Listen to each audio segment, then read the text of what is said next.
What is a function? One helpful metaphor is to think of a function as a machine. It takes in inputs or x values and then spits out outputs or values of f of x, which we can think of as y values. For example, consider this linear function. F of x equals 3x plus 2. The letter or symbol out in front is the name of the function.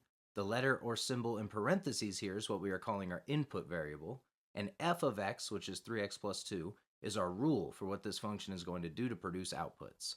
So this function takes in real numbers as inputs, multiplies them by 3, adds 2, and then spits out the result as an output. For example, if we plug in 5 as an input, or an x value, the result is an output of 17, and we could describe this using this notation.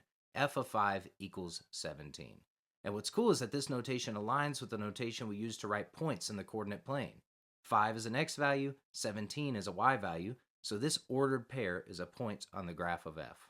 Functions can be represented using equations, graphs, tables, or even sets of ordered pairs, but there's one important feature about functions that I haven't mentioned yet. Each input has exactly one output. For example, going back to our linear function, each number I plug in for x is going to give me exactly one output. In other words, there's no way for me to get two different outputs from one single input. However, consider this equation. Now if I plug in 0 for x, there are two possible values for y, 1 and -1.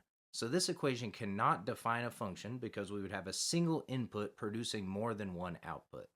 And what this means graphically is that the graph of this function does not pass what we refer to as the vertical line test.